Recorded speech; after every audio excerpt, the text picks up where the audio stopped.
ਆਪਣੇ ਜੀਵਨ ਨੂੰ ਸਫਲ ਬਣਾਉਣ ਵਾਸਤੇ ਕੋਈ ਨਾ ਕੋਈ ਸੰਗਤ ਜੀ ਉਪਰਾਲਾ ਕਰਦਾ ਹੈ। ਬਾਹਰੀ ਤੌਰ 'ਤੇ ਸੰਸਾਰ ਦੇ ਅੰਦਰ ਵਿਚਰਦਿਆਂ ਹੋਇਆਂ ਕੋਈ ਕਿਸ ਤਰ੍ਹਾਂ ਦਾ ਕਿੱਤਾ, ਕੋਈ ਕਿਸ ਤਰ੍ਹਾਂ ਦਾ ਕਿੱਤਾ ਕਰਦਾ।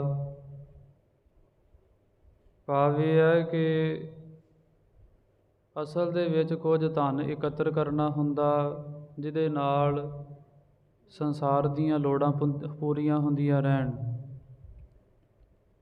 ਇਸੇ ਤਰ੍ਹਾਂ ਹੀ ਗੁਰੂ ਘਰ ਦੇ ਵਿੱਚ ਆਣ ਕੇ ਵੀ ਅਨੇਕਾਂ ਤਰ੍ਹਾਂ ਦੇ ਨਾਲ ਗੁਰੂ ਕਾ ਧਨ ਇਕੱਤਰ ਕੀਤਾ ਜਾਂਦਾ ਹੈ। ਗੁਰੂ ਕਾ ਨਾਮ ਰੂਪੀ ਧਨ ਉਹ ਭਾਵੇਂ ਸੇਵਾ ਕਰਕੇ ਕੀਤਾ ਜਾਵੇ, ਫਿਰ ਗੁਰਬਾਣੀ ਪੜ੍ਹ ਕੇ, ਗੁਰਬਾਣੀ ਨੂੰ ਸੁਣ ਕੇ, ਨਾਮ ਜਪ ਕੇ, ਮੂਲ ਮੰਤਰ ਦਾ ਅਭਿਆਸ ਕਰਕੇ, ਐਸੇ ਕੁਝ ਜਿਹੜੇ ਕਰਮ ਨੇ, ਇਹਦੇ ਨਾਲ ਨਾਮ ਧਨ ਦੀ ਇਕੱਤਰਤਾ ਬਹੁਤੀ ਹੋ ਜਾਂਦੀ ਹੈ। ਜਗਿਆਸੂ ਅੰਮ੍ਰਿਤ ਵੇਲੇ ਦੇ ਨਾਲ ਆਣ ਕੇ ਸਤਿਗੁਰਾਂ ਜੀ ਦੇ ਐਸੇ ਪਾਵਨ ਧਨ ਨੂੰ ਇਕੱਤਰ ਕਰਕੇ ਜੀਵਨ ਨੂੰ ਸਫਲ ਬਣਾ ਰਹੇ, ਜਿੱਥੇ ਹਰ ਰੋਜ਼ ਸਤਿਗੁਰੂ ਜੀ ਪਾਵਨ ਉਪਦੇਸ਼ ਬਖਸ਼ਿਸ਼ ਕਰਕੇ ਸਿੱਖਾਂ ਨੂੰ ਨਵਾਜਦੇ ਨੇ। ਉਹ ਉਪਦੇਸ਼ ਦੀ ਆਪਾਂ ਵਿਚਾਰ ਸਰਵਣ ਕਰਦੇ ਹਾਂ। ਹੁਣ ਵੀ ਸਮਾਂ ਹੋਇਆ, ਆਓ ਆਪਣੀਆਂ ਮਨ ਬਿਰਤੀਆਂ ਇਕਾਗਰ ਕਰੀਏ। ਅੱਜ ਦੇ ਪਾਵਨ ਮੁੱਖ ਵਾਕ ਅੰਦਰ ਸਤਿਗੁਰਾਂ ਜੀ ਨੇ ਕੀ ਉਪਦੇਸ਼ ਦਿੱਤਾ ਹੈ, ਕਿਹੜੇ ਢੰਗ ਤਰੀਕੇ ਦੇ ਨਾਲ ਸੰਸਾਰ ਵਿੱਚ ਵਿਚਰਨਾ, ਉਹ ਮਹਾਰਾਜ ਜੀ ਕੀ ਉਪਦੇਸ਼ ਬਖਸ਼ਦੇ ਨੇ। ਆਓ ਸੰਗਤ ਦੀ ਮਨ ਬਿਰਤੀਆਂ ਇਕਾਗਰ ਕਰਕੇ ਸਾਰਿਆਂ ਤੋਂ ਪਹਿਲਾਂ ਗੁਰੂ ਕੇ ਚਰਨਾਂ ਵਿੱਚ ਹਾਜ਼ਰੀ ਲਗਵਾਈਏ। ਕੋਈ ਰਸਨਾ ਵਾਂਝੀ ਨਾ ਰਹੇ। ਸਾਰੇ ਅਦਬ ਪ੍ਰੇਮ ਦੇ ਨਾਲ ਆਖੋ ਸਤਿਨਾਮ ਸ੍ਰੀ ਵਾਹਿਗੁਰੂ ਸਾਹਿਬ ਜੀ। ਰਾਗ ਸੋਰਠ। ਬਾਣੀ ਭਗਤ ਰਵਿਦਾਸ ਜੀ ਕੀ। ਇਕ ਓੰਕਾਰ ਸਤਿਗੁਰ ਪ੍ਰਸਾਦ। ਸੋਰਠ ਰਾਗਣੀ ਦੇ ਅੰਦਰ ਸ਼ਹੀਦਾਂ ਦੇ ਸਰਤਾਜ ਸ਼੍ਰੀ ਗੁਰੂ ਅਰਜਨ ਦੇਵ ਮਹਾਰਾਜ ਇਹ ਭਗਤਾਂ ਦੀ ਬਾਣੀ ਨੂੰ ਦਰਜ ਕਰਦਿਆਂ ਹੋਇਆਂ ਸਿੱਖਾਂ ਨੂੰ ਉਪਦੇਸ਼ ਬਖਸ਼ਦੇ ਨੇ। ਸ਼੍ਰੋਮਣੀ ਭਗਤ ਹੋਏ ਭਗਤ ਰਵਿਦਾਸ ਜੀ, ਜਿਨ੍ਹਾਂ ਦੇ ਮੁਖਾਰਬਿੰਦ ਤੋਂ ਉਚਾਰਨ ਕੀਤੇ ਹੋਏ ਕੁਝ ਸ਼ਬਦਾਂ ਨੂੰ ਸਤਿਗੁਰਾਂ ਜੀ ਨੇ ਆਪਣੇ ਮੁਖਾਰਬਿੰਦ ਤੋਂ ਉਚਾਰਨ ਕਰਕੇ ਭਾਈ ਗੁਰਦਾਸ ਸਾਹਿਬ ਜੀ ਦੇ ਪਾਸੋਂ ਸੰਗਤ ਜੀ ਇਹ ਪਾਵਨ ਸ਼ਬਦਾਂ ਨੂੰ ਦਰਜ ਕੀਤਾ, ਜਿਹਦੇ ਵਿੱਚ ਬਹੁਤ ਵੱਡਾ ਭਾਵ ਹੈ, ਬਹੁਤ ਸੰਗਤ ਜੀ ਗਿਆਨ ਪ੍ਰਾਪਤ ਹੁੰਦਾ ਹੈ। ਭਗਤ ਰਵਿਦਾਸ ਜੀ ਕਿਸ ਸਮੇਂ ਉਹਨਾਂ ਨੇ ਇਹ ਆਪਣੇ ਮੁਖ ਤੋਂ ਸ਼ਬਦ ਉਚਾਰਨ ਕੀਤਾ ਸੀ, ਸਾਰਿਆਂ ਤੋਂ ਪਹਿਲਾਂ ਆਪਾਂ ਸ਼ਬਦ ਦੀ ਉਥਾਨਕਾ ਸਰਵਣ ਕਰਨੀ ਹੈ। ਕਿਉਂਕਿ ਕਿਸੇ ਵੀ ਕੰਮ ਨੂੰ ਕਰਨ ਤੋਂ ਪਹਿਲਾਂ ਕੁਝ ਉਹਦਾ ਭਾਵ ਬਣਦਾ ਹੈ, ਉਹਦਾ ਮਾਇਨੇ ਬਣਦਾ ਕਿ ਕਿਸ ਕੰਮ ਵਾਸਤੇ ਜਾਂ ਕਿਸ ਚੀਜ਼ ਦੀ ਪ੍ਰਾਪਤੀ ਵਾਸਤੇ ਇਹ ਆਪਾਂ ਕੰਮ ਕਰਨਾ। ਘਰਾਂ ਦੇ ਅੰਦਰ ਵੀ ਕੰਮ ਕਰਦੇ ਹਾਂ, ਪਹਿਲਾਂ ਵੇਖੀਦਾ ਹੈ ਕਿ ਕਿਉਂ ਕਰਨਾ ਅਤੇ ਕਿੱਦਾਂ ਕਰਨਾ ਚਾਹੀਦਾ। ਇਸੇ ਤਰ੍ਹਾਂ ਹੀ ਜਿੰਨਾ ਚਿਰ ਤੱਕ ਸਾਨੂੰ ਇਹ ਨਹੀਂ ਪਤਾ ਚੱਲਦਾ ਕਿ ਸ਼ਬਦ ਉਚਾਰਿਆ ਕਿਸ ਸਮੇਂ ਗਿਆ ਅਤੇ ਸ਼ਬਦ ਉਚਾਰਨ ਦੀ ਵਜ੍ਹਾ ਕੀ ਸਹੀ, ਸਾਨੂੰ ਇਹ ਸ਼ਬਦ ਪੜ੍ਹ ਕੇ ਕੀ ਸਿੱਖਿਆ ਮਿਲੇਗੀ, ਇਹਨਾਂ ਗੱਲਾਂ ਦਾ ਪਤਾ ਹੋਣਾ ਚਾਹੀਦਾ ਹੈ ਨਾ। ਇਸ ਕਰਕੇ ਪਹਿਲਾਂ ਜੋ ਸ਼ਬਦ ਦੀ ਉਥਾਨਕਾ ਹੈ। ਕੀ ਹੋਇਆ ਕਿ ਭਗਤ ਰਵਿਦਾਸ ਜੀ ਬੰਦਗੀ ਵਿੱਚ ਜੁੜੇ ਨੇ, ਇਹਨਾਂ ਪ੍ਰੇਮ ਦੇ ਨਾਲ ਪਰਮੇਸ਼ਰ ਨੂੰ ਚੇਤੇ ਕਰਦੇ ਨੇ ਕਿ ਇੱਕ ਦਿਨ ਕੀ ਹੋਇਆ, ਪਰਮੇਸ਼ਰ ਨੇ ਸਰਗੁਣ ਸਰੂਪ ਧਾਰਨ ਕਰਕੇ ਭਗਤ ਰਵਿਦਾਸ ਜੀ ਦੇ ਕੋਲ ਆਏ ਭਗਤ ਜੀ ਨੇ ਵੀ ਜਾਣਿਆ ਹੈ ਕਿ ਮੇਰੇ ਕੋਲ ਅਕਾਲ ਪੁਰਖ ਪਰਮੇਸ਼ਰ ਦਰਸ਼ਨ ਦੇਣ ਵਾਸਤੇ ਪਹੁੰਚੇ ਹੈ। ਉਸੇ ਸਮੇਂ ਹੀ ਪਰਮੇਸ਼ਰ ਦੇ ਚਰਨਾਂ 'ਤੇ ਆਪਣਾ ਮੱਥਾ ਰੱਖਣ ਦੀ ਕੋਸ਼ਿਸ਼ ਕੀਤੀ। ਕੀ ਹੋਇਆ ਸੰਗਤ ਜੀ, ਸਰਗੁਣ ਸਰੂਪ ਪਰਮੇਸ਼ਰ ਨੇ ਜੋ ਧਾਰਨ ਕੀਤਾ ਸੀ ਨਾ, ਭਾਵੇਂ ਇੰਨੀ ਬੰਦਗੀ ਕੀਤੀ ਹੈ, ਪਰ ਫਿਰ ਵੀ ਉਹਦੇ ਮਨ ਦੇ ਅੰਦਰ ਕੋਈ ਅਭਿਮਾਨਤਾ ਨਹੀਂ, ਹੰਕਾਰ ਤੇ ਨਹੀਂ, ਜਾਂ ਉਹ ਅਜੇ ਤੱਕ ਸਾਡੇ ਅੰਦਰ ਉਹਦੀ ਅਭੇਦਤਾ ਹੋਈ ਜਾਂ ਨਹੀਂ। ਐਸੇ ਕੁਝ ਵਿਚਾਰ ਨੂੰ ਧਾਰ ਕਰਕੇ ਪਰਮੇਸ਼ਰ ਨੇ ਉਹਨੂੰ ਪਰੇ ਹਟਾ ਦਿੱਤਾ। ਕਹਿਣ ਲੱਗੇ, ਸਾਨੂੰ ਵੀ ਭਿੱਟ ਦੇਵੇਂਗਾ, ਤੂੰ ਚਮਿਆਰ ਹੈ। ਜਦੋਂ ਇੰਨੀ ਗੱਲ ਕਹਿ ਦਿੱਤੀ, ਭਗਤ ਜੀ ਨੇ ਸੰਗਤ ਦੀ ਹੱਥ ਜੋੜੇ, ਕਹਿਣ ਲੱਗੇ, ਦੇਖੋ ਜਿਸ ਤਰੀਕੇ ਦੇ ਨਾਲ ਸਮੁੰਦਰ ਦੇ ਵਿੱਚੋਂ ਲਹਿਰਾਂ ਨਿਕਲਦੀਆਂ ਨੇ ਹਵਾ ਦੇ ਕਰਕੇ, ਪਰ ਫਿਰ ਉਹ ਲਹਿਰਾਂ ਜੋ ਸਮੁੰਦਰ ਦੇ ਵਿੱਚ ਹੀ ਮਿਲ ਜਾਂਦੀਆਂ, ਪਤਾ ਨਹੀਂ ਚੱਲਦਾ ਕਿ ਲਹਿਰ ਦੇ ਵਿੱਚ ਜਿਹੜਾ ਪਾਣੀ ਸੀ ਉਹ ਕਿੱਥੇ ਹੈ, ਵੱਖਰਾ ਥੋੜ੍ਹਾ ਕੁਝ, ਬਸ ਹਵਾ ਦੇ ਕਰਕੇ ਹੀ ਐਸੀ ਖੇਡ ਵਾਪਰੀ। ਹੇ ਪਰਮੇਸ਼ਰ, ਤੁਹਾਡੇ ਵਿੱਚੋਂ ਐਸੀ ਖੇਡ ਦੇ ਕਰਕੇ ਹੀ ਅਸੀਂ ਸੰਸਾਰ ਦੇ ਅੰਦਰ ਆਏ ਹਾਂ, ਅਤੇ ਹੁਣ ਬੰਦਗੀ ਕਰਕੇ ਆਪ ਜੀ ਦਾ ਸਰੂਪ ਅਸੀਂ ਹੋ ਗਏ। ਕੀ ਫਰਕ ਰਹਿ ਗਿਆ ਹੈ?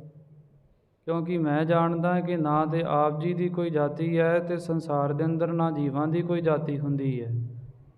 ਇਹ ਤਾਂ ਕਰਮਾਂ ਦੇ ਕਰਕੇ ਲੋਕ ਇਸ ਤਰ੍ਹਾਂ ਦੇ ਬਚਨ ਕਹਿ ਦਿੰਦੇ। ਇੱਦਾਂ ਸੰਗਤ ਜੀ ਪਰਮੇਸ਼ਰ ਨੂੰ ਦੱਸਦਿਆਂ ਹੋਇਆਂ ਭਗਤ ਜੀ ਨੇ ਇਹ ਸ਼ਬਦ ਨੂੰ ਉਚਾਰਨ ਕੀਤਾ। ਜਾਤੀਵਾਦ ਜਿਹੜਾ ਹੈ ਸੰਗਤ ਜੀ, ਉਹ ਵੀ ਇਹ ਸ਼ਬਦ ਖਤਮ ਕਰਦਾ ਹੈ ਕਿ ਕਦੇ ਵੀ ਕਿਸੇ ਦੀ ਜਾਤ ਨੂੰ ਨੌਲਣਾ ਨਹੀਂ ਚਾਹੀਦਾ। ਕਿਸੇ ਦੀ ਜਾਤ ਹੁੰਦੀ ਨਹੀਂ, ਇਹ ਤਾਂ ਕੰਮ ਕਰਕੇ ਜਾਤੀ ਸੰਗਤ ਜੀ ਬਣ ਜਾਂਦੀ ਹੈ।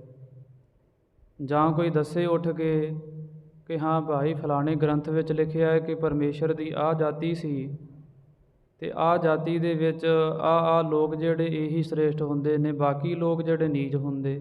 ਨਹੀਂ ਕਿਤੇ ਸੰਗਤ ਜੀ ਲਿਖਿਆ ਹੋਇਆ। ਅਤੇ ਜਦੋਂ ਪਰਮੇਸ਼ਰ ਦੀ ਜਾਤੀ ਕੋਈ ਨਹੀਂ, ਅਤੇ ਉਹਦੀ ਜਿਹੜੀ ਚੇਤਨ ਸੱਤਾ ਹੈ, ਸ਼ਕਤੀ ਹੈ ਸੰਸਾਰ ਨੂੰ ਚਲਾ ਰਹੀ, ਉਹਦੀ ਕਿੱਦਾਂ ਫਿਰ ਜਾਤੀ ਹੋਵੇਗੀ? ਉਹਦੇ ਤੋਂ ਬਣੇ ਹੋਏ ਜੀਵ, ਉਹਨਾਂ ਦੀ ਜਾਤੀ ਕਿਸ ਤਰ੍ਹਾਂ ਹੋਵੇਗੀ? ਇਸ ਕਰਕੇ ਕਦੀ ਨਾ ਤਾਂ ਜਾਤੀ ਦਾ ਹੰਕਾਰ ਕਰਨਾ, ਅਤੇ ਨਾ ਹੀ ਕਿਸੇ ਨੂੰ ਸੰਗਤ ਜੀ ਮਾੜਾ ਕਹਿਣਾ ਚਾਹੀਦਾ। ਇਹ ਸ਼ਬਦਾਂ ਦੇ ਵਿੱਚ ਭਗਤ ਜੀ ਨੇ ਵੀ ਇਹਨਾਂ ਗੱਲਾਂ ਦਾ ਖੁਲਾਸਾ ਕਰ ਦੇਣਾ, ਕਿਉਂਕਿ ਕਿਸੇ ਵੇਲੇ ਆਪਾਂ ਮਨ ਦੇ ਵਿੱਚ ਆਣ ਕੇ ਕਿਸੇ ਨੂੰ ਮਾੜੇ ਬਚਨ ਕਹਿ ਦਈਦੇ ਨੇ, ਅਤੇ ਕਿਸੇ ਨੂੰ ਮਾੜੇ ਬਚਨ ਕਹਿ ਦੇਣੇ, ਉਹਦਾ ਮਨ ਸੰਗਤ ਜੀ ਟੁੱਟ ਜਾਣਾ, ਦੁਖੀ ਹੋ ਜਾਣਾ। ਜੇ ਕਿਸੇ ਦਾ ਮਨ ਦੁਖੀ ਕਰ ਦਿੱਤਾ, ਇੰਨਾ ਪਾਪ ਲੱਗਦਾ ਹੈ ਕਿ ਕਿਸੇ ਨੂੰ ਮਾਰ ਦਿੱਤਾ ਹੋਵੇ। ਇਸ ਕਰਕੇ ਇਹਨਾਂ ਗੱਲਾਂ ਦਾ ਵੀ ਧਿਆਨ ਰੱਖਣਾ ਹੈ, ਕਿਉਂਕਿ ਅਸਲ ਦੇ ਵਿੱਚ ਜਿਹਨੇ ਖੰਡੇ ਬਾਟੇ ਦੀ ਪਾਹੁਲ ਛਕ ਲਈ, ਉਹਦੀ ਸੰਗਤ ਦੀ ਜਾਤ ਰਹਿੰਦੀ ਕੋਈ ਨਹੀਂ, ਅਤੇ ਨਾ ਹੀ ਉਹ ਦੱਸਿਆ ਹੀ ਕਰੇ ਕਿ ਮੇਰੀ ਇਹ ਜਾਤ ਹੈ, ਫਿਰ ਹੰਕਾਰ ਪੈਦਾ ਹੁੰਦਾ। ਅਤੇ ਮਹਾਰਾਜ ਦੀ ਬਾਣੀ ਕਹਿੰਦੀ ਹੈ, ਹਰ ਜੂ ਹੰਕਾਰ ਨਾ ਭਾਵਈ, ਵੇਦ ਕੂਕ ਸੁਣਾਵੇ। ਪਰਮੇਸ਼ਰ ਦੀ ਦਰਗਾਹ ਦੇ ਅੰਦਰ ਕਿਸੇ ਤਰ੍ਹਾਂ ਸੰਗਤ ਜੀ ਕੋਈ ਹੰਕਾਰ ਨਹੀਂ ਪਾਉਂਦਾ। ਅਤੇ ਜਿਹੜੇ ਲੋਕ ਬਹੁਤੇ ਸਿਆਣੇ ਹੋ ਜਾਂਦੇ, ਫਿਰ ਐਸੀਆਂ ਗੱਲਾਂ ਕਰਦੇ ਨੇ ਨਾ, ਗੁਰੂ ਤੋਂ ਸੰਗਤ ਜੀ ਦੂਰ ਹੋ ਜਾਂਦੇ। ਆਮ ਹੀ ਘਰਾਂ ਦੇ ਅੰਦਰ ਦੇਖਦੇ ਹਾਂ, ਜਦੋਂ ਬੱਚਾ ਸਿਆਣਾ ਹੋ ਜਾਂਦਾ ਅਤੇ ਮਾਂ ਕੁਛੜੋਂ ਲਾਹ ਦਿੰਦੀ ਹੈ। ਇਸੇ ਤਰ੍ਹਾਂ ਗੁਰੂ ਘਰ ਦੇ ਵਿੱਚ ਆਣ ਕੇ ਜੇ ਬਹੁਤੀ ਸਿਆਣਪ ਦਰਸਾਈਏ, ਫਿਰ ਗੁਰੂ ਵੀ ਸੰਗਤ ਜੀ ਦੂਰ ਕਰ ਦਿੰਦਾ ਹੈ। ਨਿਮਰਤਾ ਨੂੰ ਧਾਰਨ ਕਰਕੇ ਗੁਰੂ ਕੀ ਗੋਦ ਵਿੱਚ ਆਣ ਕੇ ਬੈਠੀਦਾ ਹੈ। ਜੇ ਨਿਮਾਣੇ ਬਣਾਂਗੇ ਬੱਚਿਆਂ ਦੀ ਤਰ੍ਹਾਂ, ਅਤੇ ਮਾਂ ਗੋਦੀ ਚੁੱਕ ਲੈਂਦੀ ਹੈ ਨਾ, ਅਤੇ ਜੇ ਬਹੁਤਾ ਸਿਆਣਾ ਹੋ ਜਾਵੇ ਅਤੇ ਮਾਂ ਕਹਿੰਦੀ ਹੈ, ਹੁਣ ਵੱਡਾ ਹੋ ਗਿਆ, ਹੁਣ ਨਹੀਂ ਮੈਂ ਤੈਨੂੰ ਚੁੱਕ ਸਕਦੀ। ਇਸੇ ਤਰ੍ਹਾਂ ਹੰਕਾਰ ਕਰਕੇ ਜੇ ਆਪਾਂ ਵੱਡੇ ਹੋ ਗਏ, ਅਤੇ ਗੁਰੂ ਨੇ ਵੀ ਸੰਗਤ ਜੀ ਕਿਸੇ ਤਰ੍ਹਾਂ ਚੁੱਕਣਾ ਨਹੀਂ। ਨਿਮਰਤਾ ਨੂੰ ਧਾਰਨ ਕਰਕੇ ਗੁਰੂ ਘਰ ਦੇ ਅੰਦਰ ਆਈਦਾ ਹੈ।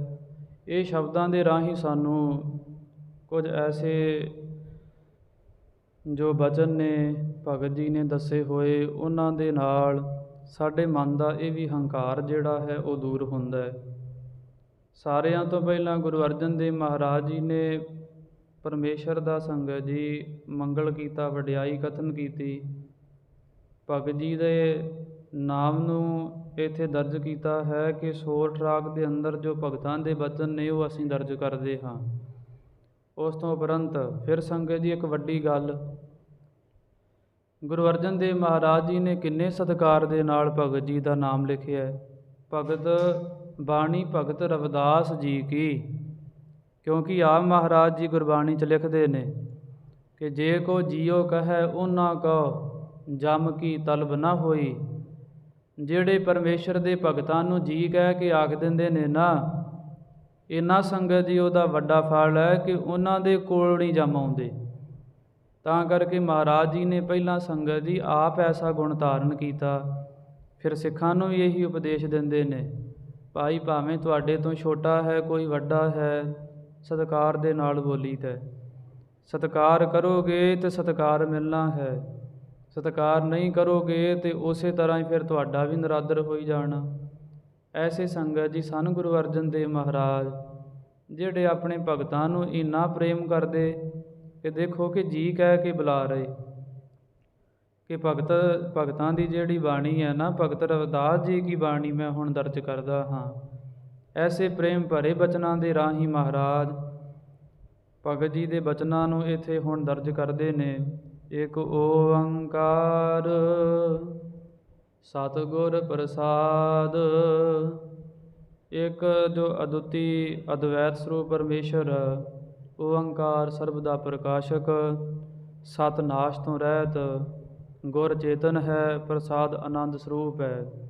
ਜੇ ਹੋਰ ਵੀ ਗੂੜੇ ਅਰਥਾਂ ਵਿੱਚ ਜਾਈਏ, ਇੱਕ ਅਦੁੱਤੀ ਅਦਵੈਤ ਸਰੂਪ ਪਰਮੇਸ਼ਰ ਓੰਕਾਰ ਸਾਰਿਆਂ ਦੀ ਪਾਲਣਾ ਕਰਨ ਵਾਲਾ, ਸਤ ਜੋ ਤਿੰਨਾਂ ਕਾਲਾਂ ਦੇ ਵਿੱਚ ਸਤ ਰਹਿਣ ਵਾਲਾ ਹੈ, ਜਿਹੜਾ ਪਹਿਲਾਂ ਵੀ ਸੀ ਹੁਣ ਵੀ ਹੈ ਅਤੇ ਆਉਣ ਵਾਲੇ ਸਮੇਂ ਅੰਦਰ ਵੀ ਰਹੇਗਾ। ਜਿਹਦੇ ਅੰਦਰ ਐਸੇ ਤਿੰਨ ਗੁਣ ਹੋਣ ਉਹਨੂੰ ਸੰਗਤ ਜੀ ਸਤ ਕਿਹਾ ਜਾਂਦਾ ਹੈ। ਫਿਰ ਗੁਰ ਕਹਿੰਦੇ ਨੇ ਜਿਹੜਾ ਅਗਿਆਨਤਾ ਦੇ ਹਨੇਰੇ ਨੂੰ ਦੂਰ ਕਰਕੇ ਅਤੇ ਪ੍ਰਕਾਸ਼ ਕਰ ਦੇਵੇ ਉਹਨੂੰ ਕਹਿੰਦੇ ਨੇ ਗੁਰੂ। ਐਸੇ ਗੁਰੂ ਦੀ ਕਿਰਪਾ ਸਦਕਾ ਪ੍ਰਸਾਦ ਕਹਿੰਦੇ ਨੇ ਗੁਰੂ ਦੀ ਕਿਰਪਾ ਹੋ ਜਾਣੀ। ਐਸੇ ਗੁਰੂ ਦੀ ਕਿਰਪਾ ਸਦਕਾ ਤੁਹਾਨੂੰ ਪਰਮੇਸ਼ਰ ਦੀ ਪ੍ਰਾਪਤੀ ਹੋਵੇਗੀ ਜਿਹਦੇ ਅੰਦਰ ਐਸੇ ਗੁਣ ਨੇ। ਜਾਂ ਸੱਚੇ ਗੁਰੂ ਦੀ, ਸਤਿਗੁਰ ਸੱਚੇ ਗੁਰੂ ਦੀ ਕਿਰਪਾ ਜਦੋਂ ਤੁਹਾਡੇ 'ਤੇ ਹੋਈ ਫਿਰ ਸੱਚੇ ਪਰਮੇਸ਼ਰ ਦੀ ਪ੍ਰਾਪਤੀ ਹੋਇਆ ਕਰਦੀ ਹੈ। ਐਸੇ ਮੰਗਲ ਨੂੰ ਉਚਾਰਨ ਕਰਕੇ ਮਹਾਰਾਜ ਸ਼ਬਦ ਨੂੰ ਬਿਆਨ ਕਰਦੇ ਨੇ, ਜਬ ਹਮ ਹੋਤੇ ਤਬ ਤੂ ਨਾਹੀ, ਅਬ ਤੂ ਹੀ ਮੈਂ ਨਾਹੀ। ਭਗਤ ਜੀ ਨੇ ਪਰਮੇਸ਼ਰ ਦੇ ਦੁਆਰਾ ਉਹਨਾਂ ਦੇ ਤਾਂ ਹੀ ਐਸੇ ਸ਼ਬਦ ਉਚਾਰਨ ਕੀਤੇ ਕਿ ਦੇਖੋ ਮਹਾਰਾਜ, ਮੈਂ ਜਾਣਦਾ ਹਾਂ ਮੇਰੀ ਜਾਤੀ ਕਦੋਂ ਤੱਕ ਸੀ। ਜਬ ਹਮ ਹੋਤੇ, ਜਦੋਂ ਮੇਰੇ ਅੰਦਰ ਕੁਝ ਹੰਕਾਰ ਸੀ, ਮੈਂ ਭਾਵ ਸੀ ਕਿ ਮੈਂ ਆਹ ਹਾਂ, ਮੈਂ ਆਹ ਹਾਂ, ਮੈਂ ਇਹ ਕੁਝ ਕਰ ਸਕਦਾ ਹਾਂ। ਜਦੋਂ ਮੈਂ ਭਾਵ ਸੀ, ਹੰਕਾਰ ਵਾਲੀ ਬਿਰਤੀ ਸੀ, ਜਬ ਹਮ ਹੋਤੇ ਤਬ ਤੂੰ ਨਾਹੀ, ਉਦੋਂ ਤੱਕ ਤੂੰ ਸਾਡੇ ਹਿਰਦੇ ਦੇ ਅੰਦਰ ਆਣ ਕੇ ਪ੍ਰਵੇਸ਼ ਨਹੀਂ ਕੀਤਾ। ਕਿਉਂਕਿ ਜਿੱਥੇ ਸੰਗਤ ਦੀ ਹੰਕਾਰ ਹੁੰਦਾ, ਜਾਂ ਇਹ ਕਹਿ ਲਈਏ ਆਪਾਂ ਕਿ ਜਿੱਥੇ ਗੰਦਗੀ ਹੁੰਦੀ ਹੈ ਉੱਥੇ ਸੰਗਤ ਦੀ ਸੁਗੰਧੀ ਕਦੀ ਨਹੀਂ ਆਉਂਦੀ। ਹਾਂ, ਜੇ ਕਿਤੇ ਯਤਨ ਕੀਤਾ ਜਾਵੇ ਗੰਦਗੀ ਨੂੰ ਹਟਾਇਆ ਜਾਵੇ ਫਿਰ ਕਿਤੇ ਸੁਗੰਧੀ ਪੈਦਾ ਹੁੰਦੀ ਹੈ, ਨਹੀਂ ਤਾਂ ਗੰਦਗੀ ਵਾਲੀ ਥਾਂ 'ਤੇ ਜਿੰਨੀ ਮਰਜ਼ੀ ਮਹਿੰਗੀ ਲਿਆ ਕੇ ਸੁਗੰਧੀ ਖਿਲਾਰ ਦਈਏ ਅਸਰ ਕੋਈ ਨਹੀਂ ਹੁੰਦਾ।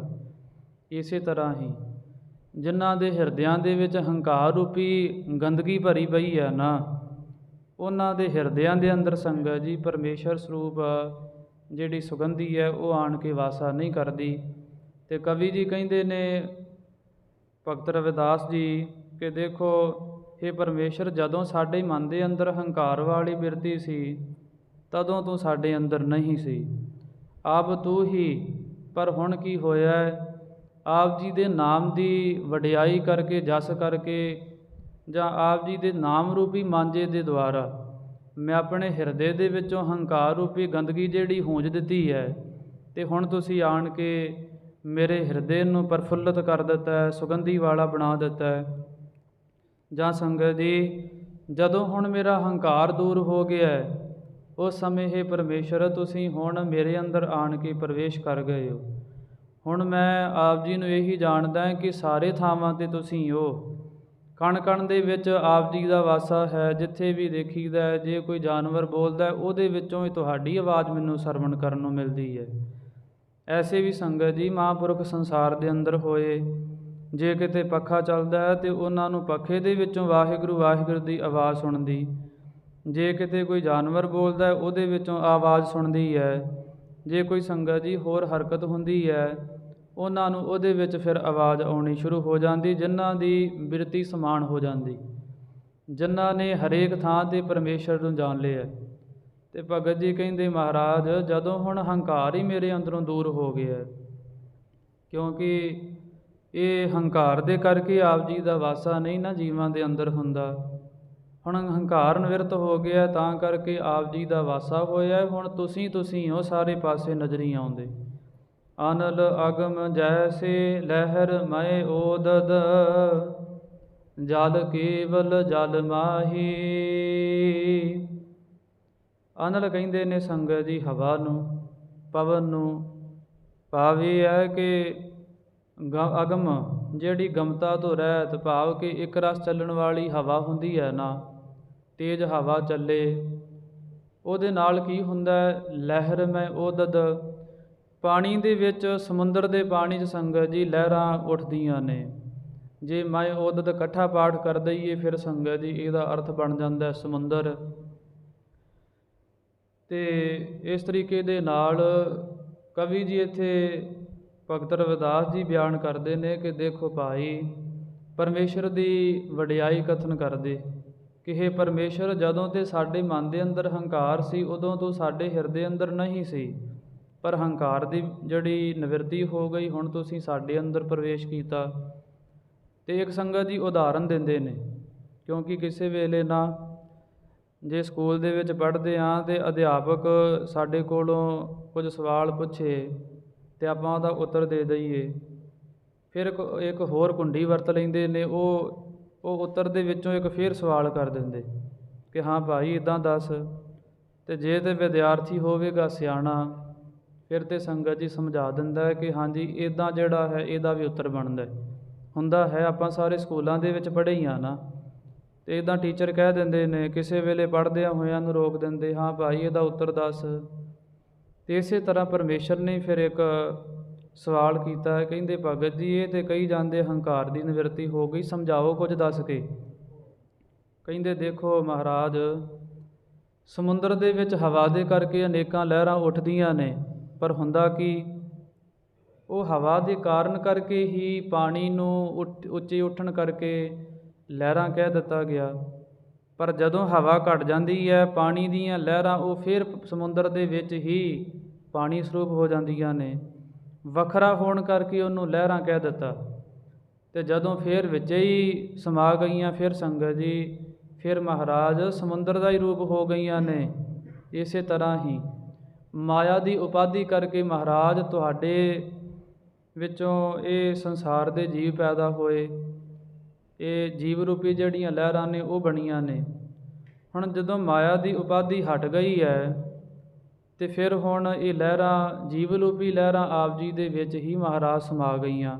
ਇਹਦਾ ਸੰਗਤ ਜੀ ਸਮਝਾਉਂਦਿਆਂ ਹੋਇਆਂ ਕਹਿੰਦੇ ਨੇ, ਇੱਕ ਕਵੀ ਕਹਿੰਦਾ ਹੈ ਕਿ ਦੇਖੋ ਜਿਹੜਾ ਪਾਣੀ ਸਮੁੰਦਰ ਦੇ ਨਾਲੋਂ ਵੱਖਰਾ ਹੋ ਜਾਂਦਾ ਹੈ, ਦੇਖ ਲਈਏ ਸੰਗਤ ਜੀ, ਜੇ ਕਿਤੇ ਸਮੁੰਦਰ ਦਾ ਪਾਣੀ ਹੋਵੇ, ਥੋੜ੍ਹਾ ਜਿਹਾ ਪਾਣੀ ਵੱਖਰਾ ਕੱਢ ਕੇ ਕਿਸੇ ਟੋਏ ਦੇ ਵਿੱਚ ਪਾ ਦਿਓ, ਅਤੇ ਹੁੰਦਾ ਕੀ ਕਿ ਕੁਝ ਸਮਾਂ ਲੰਘਦਾ, ਉਹਦੇ ਵਿੱਚ ਕਿਰਮ ਚੱਲਣੇ ਸ਼ੁਰੂ ਹੋ ਜਾਂਦੇ।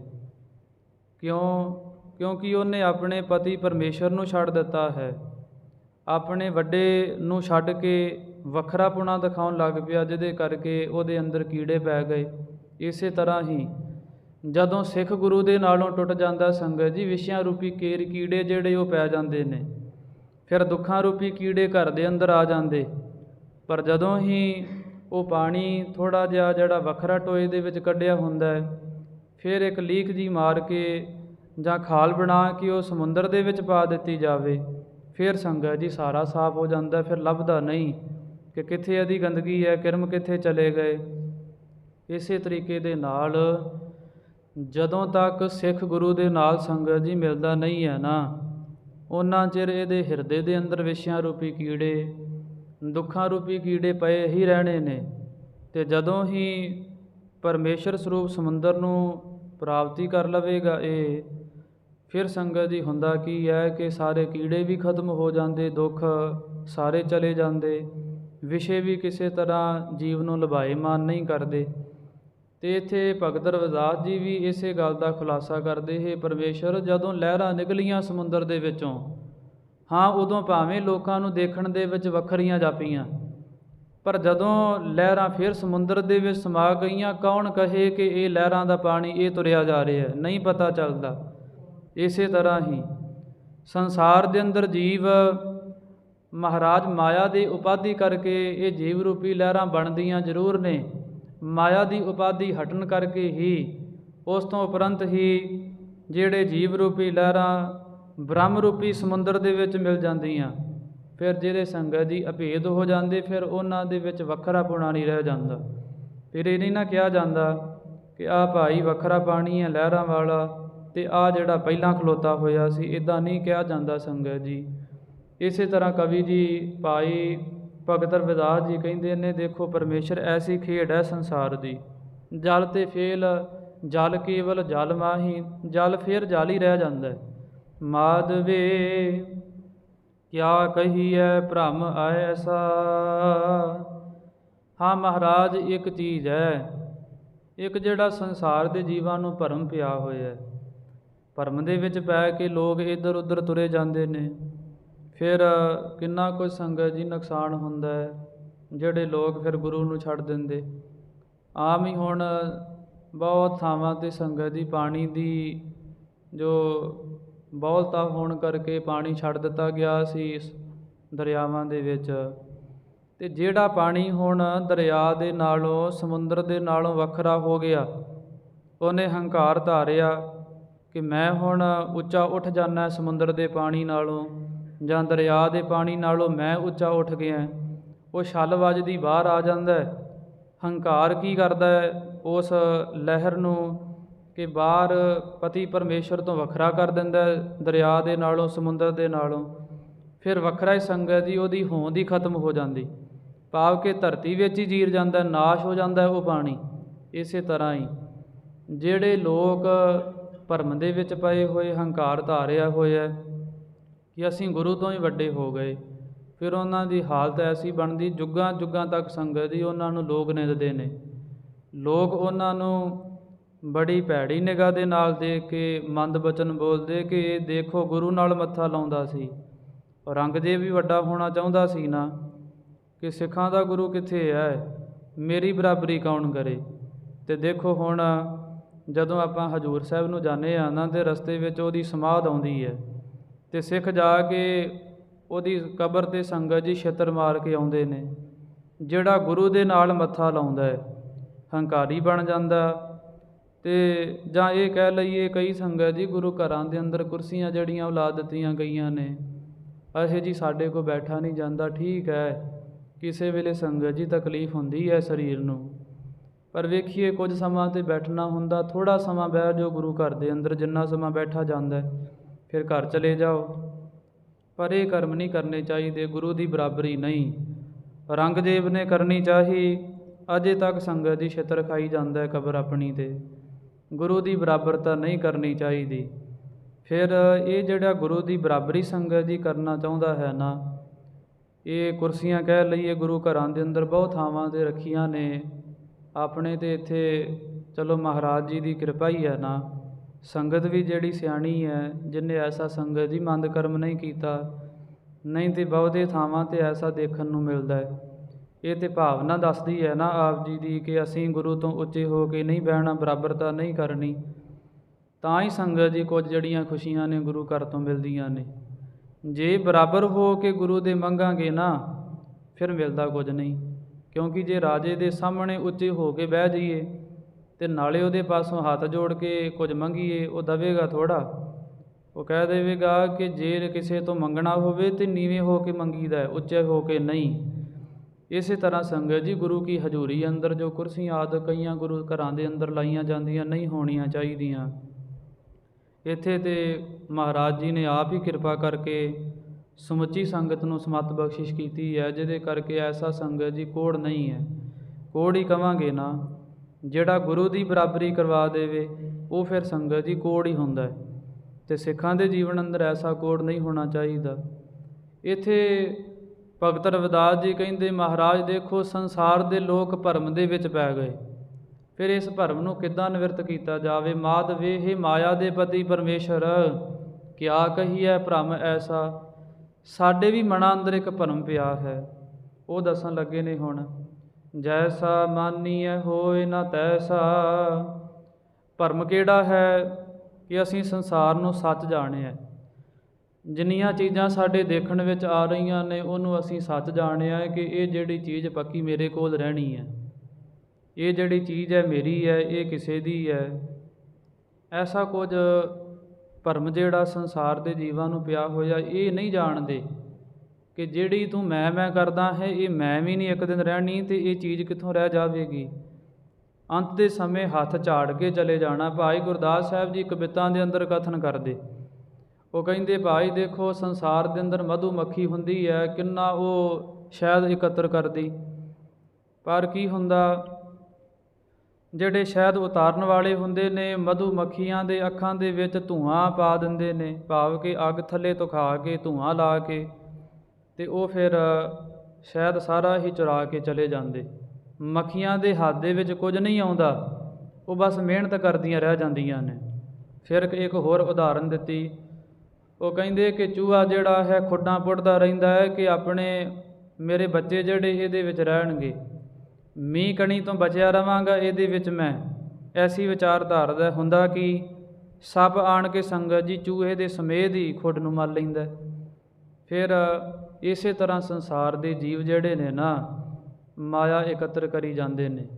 ਪਰ ਗੁਰਦਾਸ ਸਾਹਿਬ ਭਾਈ ਸਾਹਿਬ ਜੀ ਕਹਿੰਦੇ ਨੇ ਕਿ ਇਹ ਨਹੀਂ ਜਾਣਦੇ ਕਿ ਅੰਤ ਨੂੰ ਦੋਵੇਂ ਹੱਥ ਝਾੜ ਕੇ ਇੱਥੋਂ ਚਲੇ ਜਾਣਾ ਹੈ, ਮਾਇਆ ਜਿਹੜੀ ਫਿਰ ਇੱਥੇ ਰਹਿ ਜਾਣੀ ਹੈ। ਇਸ ਕਰਕੇ ਇੰਨੀਆਂ ਸੰਗਤ ਜੀ ਉਦਾਹਰਨਾਂ ਦੇ ਕੇ ਉਹਨੇ ਨੇ ਸਮਝਾਇਆ ਹੈ। ਇੱਥੇ ਭਗਤ ਜੀ ਕਹਿੰਦੇ ਨੇ, ਮਹਾਰਾਜ ਜੈਸਾ ਮਾਨੀਐ, ਜੈਸਾ ਅਸੀਂ ਸੰਸਾਰ ਨੂੰ ਮੰਨਿਆ ਕਿ ਸੱਚਾ ਹੈ, ਸਦਾ ਸਾਡੇ ਨਾਲ ਰਹਿਣਾ ਹੈ, ਪਰ ਹੋਏ ਨਾ ਤੈਸਾ, ਉਹਦਾ ਹੁੰਦਾ ਨਹੀਂ। ਐਸਾ ਭਰਮ ਪਿਆ ਸੰਸਾਰ ਦੇ ਜੀਵਾਂ ਨੂੰ। ਰਹਾਓ ਵਿਸ਼ਰਾਮ ਦੇ ਕੇ ਕਥਨ ਕਰਦੇ, ਨਰਪਤ ਏਕ ਸਿੰਘਾਸਨ ਸੋਇਆ, ਸੁਪਨੇ ਭਇਆ ਭਿਖਾਰੀ। ਕਹਿਣ ਲੱਗੇ, ਮਹਾਰਾਜ ਦੇਖੋ ਇੱਕ ਰਾਜਾ ਸਿੰਘਾਸਨ ਉੱਪਰ ਬੈਠਾ ਹੋਇਆ ਸੀ ਅਤੇ ਨੀਂਦ ਆ ਗਈ। ਨੀਂਦ ਆਉਣ ਕਰਕੇ ਕੈਸੀ ਹਾਲਤ ਬਣੀ, ਸੁਪਨਾ ਆ ਗਿਆ ਕਿ ਮੈਂ ਭਿਖਾਰੀ ਬਣ ਗਿਆ। ਕੋਈ ਰਾਜਾ ਚੜ੍ਹ ਕੇ ਆ ਗਿਆ ਅਤੇ ਉਹਨੇ ਮੇਰੇ 'ਤੇ ਜਿੱਤ ਪ੍ਰਾਪਤ ਕਰ ਲਈ, ਅਤੇ ਮੈਨੂੰ ਦੋਸ਼ੀ ਜਾਣ ਕੇ ਉਹਨੇ ਦੇਸ਼ ਨਿਕਾਲਾ ਕਰ ਦਿੱਤਾ। ਫਿਰ ਮੈਨੂੰ ਸਜ਼ਾ ਐਸੀ ਦਿੱਤੀ, ਮੈਂ ਲੋਕਾਂ ਦੇ ਘਰਾਂ ਦੇ ਵਿੱਚ ਜਾ ਕੇ ਮੰਗ ਕੇ ਖਾਂਦਾ ਰਿਹਾ, ਅਤੇ ਹੋਇਆ ਕਿ ਐਸੀ ਖੇਡ ਵਾਪਰ ਗਈ, ਉਹ ਰਾਜੇ ਨੂੰ ਐਸਾ ਸੁਪਨਾ ਆ ਗਿਆ। ਪਰ ਸੁਪਨੇ ਭਇਆ ਭਿਖਾਰੀ, ਰਾਜਾ ਸਿੰਘਾਸਣ 'ਤੇ ਬੈਠਾ ਹੋਇਆ ਸੌਣ ਕਰਕੇ ਉਹਨੂੰ ਸੁਪਨਾ ਆਇਆ ਕਿ ਮੈਂ ਭਿਖਾਰੀ ਬਣ ਗਿਆ। ਅਛਤ ਰਾਜ ਵਿਛਰਤ ਦੁਖ ਪਾਇਆ, ਸੋ ਗਤ ਭਈ ਹਮਾਰੀ। ਅਛਤ ਕਹਿੰਦੇ ਨੇ ਹੁੰਦਿਆਂ ਹੋਇਆਂ ਵੀ, ਹੇ ਮਹਾਰਾਜ ਉਸ ਰਾਜੇ ਨੇ ਰਾਜ 'ਤੇ ਬੈਠਿਆਂ ਹੋਇਆਂ ਵੀ, ਸਿੰਘਾਸਣ 'ਤੇ ਬੈਠਿਆਂ ਏਡਾ ਵੱਡਾ ਦੁੱਖ ਪਾਇਆ ਕਿ ਉਹਨੂੰ ਸੁਪਨਾ ਆ ਗਿਆ, ਦੇਖਿਆ ਕਿ ਮੈਂ ਭਿਖਾਰੀ ਬਣ ਗਿਆ, ਲੋਕਾਂ ਦੇ ਘਰਾਂ ਦੇ ਵਿੱਚੋਂ ਜਾ ਕੇ ਮੰਗ ਕੇ ਛਕ ਰਿਹਾ। ਜਦੋਂ ਐਸੀ ਖੇਡ ਬਣੀ ਤਾਂ ਬੜਾ ਦੁਖੀ ਹੁੰਦਾ। ਇਸੇ ਤਰ੍ਹਾਂ ਹੀ ਮਹਾਰਾਜ ਅਸੀਂ ਵੀ, ਸਾਡੀ ਵੀ ਐਸੀ ਹਾਲਤ ਬਣੀ ਹੈ। ਅਸੀਂ ਵੀ ਸੰਸਾਰ ਰੂਪੀ ਸੁਪਨਾ ਦੇਖ ਰਹੇ ਹਾਂ, ਜਿਹੜੀਆਂ ਸਾਰੀਆਂ ਚੀਜ਼ਾਂ ਝੂਠੀਆਂ ਨੇ, ਕਿਉਂਕਿ ਸੁਪਨਾ ਸੰਗਤ ਦੀ ਸੱਚ ਨਹੀਂ ਨਾ ਹੋਇਆ ਕਰਦਾ। ਉਹ ਤਾਂ ਮਨ ਘੜਤ ਗੱਲਾਂ ਹੁੰਦੀਆਂ, ਜੋ ਕੁਝ ਦਿਨ ਦੇ ਵਿੱਚ ਜੀਵ ਨੇ ਸੋਚਿਆ ਹੁੰਦਾ, ਪੜ੍ਹਿਆ ਹੁੰਦਾ, ਦੇਖਿਆ ਹੁੰਦਾ ਹੈ, ਉਹੀ ਸੰਗਤ ਦੀ ਫਿਰ ਉਹ ਰਾਤ ਦੇ ਸਮੇਂ ਸੁਪਨੇ ਦੇ ਵਿੱਚ ਗੱਲਾਂ ਆ ਜਾਂਦੀਆਂ। ਹੋਰ ਵੀ ਗੂੜੀਆਂ ਵਿਚਾਰਾਂ ਹੋ ਸਕਦੀਆਂ ਨੇ, ਸੁਪਨਾ ਆਉਂਦਾ ਕਿਉਂ ਹੈ, ਇਹ ਸੁਪਨਾ ਕਿਸ ਕਾਰਨ ਕਰਕੇ ਆਉਂਦਾ ਹੈ। ਸਾਡਾ ਜੀਵ ਆਤਮਾ ਸੰਗਤ ਜੀ ਜਿਹੜਾ ਸਾਰਾ ਦਿਨ ਅੱਖਾਂ ਰਾਹੀਂ ਬਾਹਰ ਸੰਸਾਰ ਨੂੰ ਦੇਖਦਾ ਰਹਿੰਦਾ ਹੈ ਨਾ, ਜਦੋਂ ਬੰਦਾ ਸੌਂ ਜਾਂਦਾ ਇਹ ਸੱਜੀ ਅੱਖ ਦੇ ਪਿੱਛੇ ਆ ਜਾਂਦਾ ਹੈ। ਸੱਜੀ ਅੱਖ ਦੇ ਪਿੱਛੇ ਆਉਣ ਕਰਕੇ ਫਿਰ ਇਹ ਆਪਣੀ ਉੱਥੇ ਨਵੀਂ ਦੁਨੀਆ ਰਚ ਲੈਂਦਾ ਹੈ। ਇਹ ਹੋਰ ਗੂੜ ਵਿਚਾਰਾਂ ਨੇ ਕਿ ਸਮਾਂ ਲੱਗੇਗਾ ਅਤੇ ਆਪਾਂ ਸੁਣਾਂਗੇ ਕਿ ਜਿਹੜਾ ਜੀਵ ਆਤਮਾ ਹੈ ਆਪਣਾ, ਇਹ ਕਿੱਦਾਂ ਫਿਰ ਉਹ ਉੱਥੇ ਸੱਜੀ ਅੱਖ ਦੇ ਪਿੱਛੇ ਹੋ ਕੇ ਸੁੱਤੇ ਹੋਏ ਮਨੁੱਖ ਦੇ ਅੰਦਰ ਹੀ ਇੱਕ ਦੁਨੀਆ ਬਣਾ ਲੈਂਦਾ ਹੈ, ਜਿਹਦੇ ਵਿੱਚ ਨਵੀਆਂ ਗੱਲਾਂ ਉਹ ਦੇਖਦਾ ਹੈ, ਨਵੇਂ ਸੁਪਨੇ ਬਣ ਜਾਂਦੇ ਨੇ, ਨਵੀਂ ਕੋਈ ਥਾਂ ਬਣ ਜਾਂਦੀ ਜਿਹੜੀ ਕਦੀ ਦੇਖੀ ਨਹੀਂ ਹੁੰਦੀ। ਉਹ ਜੀਵ ਆਤਮਾ ਐਸੀ ਕਿਰਿਆ ਕਰਦਾ, ਕਿਉਂਕਿ ਸਾਰਾ ਦਿਨ ਅੱਖਾਂ ਰਾਹੀਂ ਉਹ ਬਾਹਰ ਦੇਖਦਾ ਰਿਹਾ, ਪਰ ਹੁਣ ਅੱਖਾਂ ਵੀ ਬੰਦ ਹੋ ਗਈਆਂ, ਬਾਕੀ ਜਿਹੜੇ ਅੰਗ ਨੇ ਉਹ ਵੀ ਹਿੱਲਣੋਂ ਹਟ ਗਏ ਨੇ, ਅਤੇ ਫਿਰ ਉਹ ਅੰਦਰ ਸੰਗਤ ਜੀ ਸ਼ਾਂਤ ਕਿੱਦਾਂ ਬੈਠੇ। ਇਸ ਕਰਕੇ ਉਹ ਨਵੀਂ ਉੱਥੇ ਦੁਨੀਆ ਰਚ ਲੈਂਦਾ ਹੈ। ਅਤੇ ਇੱਥੇ ਭਗਤ ਜੀ ਕਹਿੰਦੇ ਨੇ, ਦੇਖੋ ਮਹਾਰਾਜ, ਸੰਸਾਰ ਦੇ ਵਿੱਚ ਕੋਈ ਰਾਜਾ ਸੀ, ਸੁਪਨਾ ਆ ਗਿਆ ਸਿੰਘਾਸਨ 'ਤੇ ਬੈਠੇ ਨੂੰ ਕਿ ਭਿਖਾਰੀ ਬਣ ਗਏ, ਅਤੇ ਜਿੱਦਾਂ ਉਹਨੇ ਸੁਪਨੇ ਦੇ ਵਿੱਚ ਦੁੱਖ ਪਾਇਆ, ਇਸੇ ਤਰ੍ਹਾਂ ਹੀ ਅਸੀਂ ਵੀ ਸੰਸਾਰ ਦੇ ਵਿੱਚ ਆਏ ਇਹ ਸੁਪਨੇ ਦੇ ਵਾਤੀ ਹੈ, ਅਤੇ ਇਹਦੇ ਵਿੱਚ ਅਨੇਕਾਂ ਪਦਾਰਥ ਸਾਡੇ ਤੋਂ ਵਿਛੜ ਜਾਂਦੇ ਨੇ, ਦੂਰ ਹੋ ਜਾਂਦੇ, ਅਸੀਂ ਫਿਰ ਦੁੱਖ ਪਾਈਦਾ ਹੈ। ਐਸੀ ਸਾਡੇ ਨਾਲ ਖੇਡ ਬਣੀ ਹੈ। ਸੋ ਗਤ ਭਈ ਹਮਾਰੀ, ਸਾਡੀ ਵੀ ਐਸੀ ਹਾਲਤ ਬਣੀ ਹੈ। ਰਾਜ ਭਯੰਗ ਪ੍ਰਸੰਗ ਜੈਸੇ ਹੈ, ਅਬ ਕਛ ਮਰਮ ਜਨਾਇਆ। ਰਾਜ ਕਹਿੰਦੇ ਰੱਜੂ ਰੱਸੀ ਨੂੰ। ਜਿਸ ਤਰੀਕੇ ਦੇ ਨਾਲ ਸੰਗਤ ਜੀ ਸਮਾਨ ਅੰਧਕਾਰ ਹੋਵੇ, ਜਿੱਥੇ ਬਹੁਤਾ ਹਨੇਰਾ ਨਾ ਹੋਵੇ ਅਤੇ ਬਹੁਤਾ ਚਾਨਣ ਨਾ ਹੋਵੇ, ਅਤੇ ਜੇ ਕਿਤੇ ਉੱਥੇ ਰੱਸੀ ਪਈ ਹੋਵੇ ਅਤੇ ਆਪਾਂ ਕਹਿੰਦੇ ਜਾਪਦਾ ਸੱਪ ਪਿਆ, ਸਾਨੂੰ ਇੱਦਾਂ ਪ੍ਰਤੀਤ ਹੁੰਦਾ ਹੈ। ਉਹਦੀ ਉਦਾਹਰਨ ਦਿੰਦੇ ਨੇ, ਕਹਿੰਦੇ ਦੇਖੋ ਰੱਸੀ ਦੇ ਵਿੱਚੋਂ ਕਿਸੇ ਸਮੇਂ ਸਾਨੂੰ ਜਿਹੜਾ ਸੱਪ ਪ੍ਰਤੀਤ ਹੁੰਦਾ ਹੈ। ਅਬ ਕਛ ਮਰਮ ਜਨਾਇਆ, ਪਰ ਹੁਣ ਪਰਮੇਸ਼ਰ ਨੇ ਕਿਰਪਾ ਕਰਕੇ ਸਾਨੂੰ ਇਹ ਜਿਹੜਾ ਭੇਦ ਸੀ ਨਾ ਪਿਆ ਹੋਇਆ, ਭਰਮ ਪਿਆ ਹੋਇਆ ਸੀ, ਉਹ ਸਾਡਾ ਦੂਰ ਕਰ ਦਿੱਤਾ ਹੈ, ਦੱਸ ਦਿੱਤਾ ਹੈ। ਹੁਣ ਜਦੋਂ ਹੀ ਸੰਗਤ ਜੀ ਲਾਈਟ ਆਪਾਂ ਔਨ ਕੀਤੀ, ਬਲਬ ਜਗਾ ਦਿੱਤਾ, ਫਿਰ ਅਸੀਂ ਵੇਖਣਾ ਕਿ ਨਹੀਂ ਭਾਈ, ਜਾਂ ਮੰਨ ਲਓ ਸਾਨੂੰ ਰੱਸੀ ਸਾਹਮਣੇ ਸਾਡੇ ਪਈ ਹੈ, ਬਹੁਤਾ ਹਨੇਰਾ ਨਹੀਂ, ਬਹੁਤਾ ਚਾਨਣ ਨਹੀਂ, ਸਮਾਨ ਅੰਧਕਾਰ ਹੈ, ਸਾਨੂੰ ਉਹ ਰੱਸੀ ਦੇ ਵਿੱਚੋਂ ਸੱਪ ਪ੍ਰਤੀਤ ਹੁੰਦਾ, ਆਪਾਂ ਰੌਲਾ ਪਾ ਦਿੰਦੇ ਹਾਂ ਕਿ ਦੇਖੋ ਘਰ ਦੇ ਵਿੱਚ ਸੱਪ ਆ ਗਏ ਹੈ, ਅਤੇ ਘਰ ਦਾ ਕੋਈ ਮੈਂਬਰ ਉਸੇ ਸਮੇਂ ਲਾਈਟ ਜਗਾ ਦੇਵੇ ਅਤੇ ਕੀ ਹੁੰਦਾ, ਫਿਰ ਕਹਿੰਦੇ ਨਹੀਂ ਸੱਪ ਨਹੀਂ, ਰੱਸੀ ਪਈ ਹੈ। ਇਸੇ ਤਰ੍ਹਾਂ ਭਗਤ ਜੀ ਕਹਿੰਦੇ ਸਾਡੀ ਵੀ ਜਦੋਂ ਗੁਰੂ ਨੇ ਕਿਰਪਾ ਰੂਪੀ ਬਲਬ ਜਗਾ ਦਿੱਤਾ ਹੈ, ਅਸੀਂ ਸੰਸਾਰ ਰੂਪੀ ਇਹ ਝੂਠ ਸੀ ਨਾ ਸੰਸਾਰ ਦੇ ਅੰਦਰ, ਜਾਂ ਸੰਸਾਰ ਅਸਲ ਦੇ ਵਿੱਚ ਝੂਠਾ ਸੀ, ਇਹਨੂੰ ਅਸੀਂ ਸੱਚ ਜਾਣਿਆ। ਹੋਇਆ ਕਿ ਜਦੋਂ ਗੁਰੂ ਨੇ ਕਿਰਪਾ ਰੂਪੀ ਲਾਈਟ ਜਗਾ ਦਿੱਤੀ ਹੈ ਨਾ, ਸਾਨੂੰ ਫਿਰ ਪਤਾ ਚੱਲਿਆ ਹੈ ਕਿ ਸੰਸਾਰ ਜਿਹੜਾ ਹੈ ਇਹ ਭਾਈ ਝੂਠ ਹੀ ਹੈ। ਐਵੇਂ ਸਾਨੂੰ ਜਾਪਦਾ ਸੀ ਕਿ ਸੱਚਾ ਹੀ ਹੈ, ਇਹ ਤਾਂ ਨਾਸ਼ਵੰਤ ਹੈ, ਕੁਝ ਸਮਾਂ ਰਹਿਣਾ ਹੈ, ਕੁਝ ਸਮਾਂ ਫਿਰ ਇਹਨੇ ਬਰਬਾਦ ਹੋ ਜਾਣਾ ਹੈ। ਫਿਰ ਸਾਨੂੰ ਸਮਝ ਆਈ ਹੈ, ਅਨਕ ਕਟਕ ਜੈਸੇ ਭੂਲ ਪਰੇ, ਅਬ ਕਹਿਤੇ ਕਹਿਣ ਨਾ ਆਇਆ। ਇੱਕ ਹੋਰ ਉਦਾਹਰਨ ਕਥਨ ਕਰਦੇ, ਫਿਰ ਕਹਿੰਦੇ ਨੇ ਕਿ ਕਟਕ ਕਹਿੰਦੇ ਸੋਨੇ ਨੂੰ, ਕਿ ਅਨਕ ਕਟਕ ਅਨੇਕਾਂ ਤਰ੍ਹਾਂ ਸੋਨੇ ਨੂੰ ਸੰਗਤ ਜੀ ਢਾਲ ਕੇ ਅਤੇ ਉਹਦੇ ਗਹਿਣੇ ਬਣਾ ਦਿੱਤੇ ਜਾਂਦੇ ਨੇ, ਅਤੇ ਕੀ ਹੁੰਦਾ, ਲੋਕ ਇਹ ਥੋੜ੍ਹਾ ਕਹਿੰਦੇ ਨੇ, ਫਿਰ ਸੰਗਤ ਜੀ ਜੋ ਗਹਿਣਾ ਬਣਾਇਆ ਹੁੰਦਾ, ਛਾਪ ਹੋ ਗਈ, ਛੱਲਾ ਹੋ ਗਿਆ, ਫਿਰ ਜਿਹੜੀਆਂ ਮਾਈਆਂ ਦੇ ਗਹਿਣੇ ਬਣ ਜਾਂਦੇ ਨੇ, ਉਹ ਹੋਰ ਹਾਰ ਸ਼ਿੰਗਾਰ ਹੋ ਗਿਆ, ਕੜਾ ਹੋ ਗਿਆ, ਉਹਦਾ ਵੱਖਰਾ ਨਾਮ ਫਿਰ ਰੱਖਿਆ ਜਾਂਦਾ। ਪਰ ਅਸਲ ਦੇ ਵਿੱਚ ਉਹ ਜਾਣਦੇ ਨਹੀਂ ਕਿ ਹੈ ਤੇ ਭਾਈ ਸੋਨਾ ਹੀ ਹੈ ਨਾ।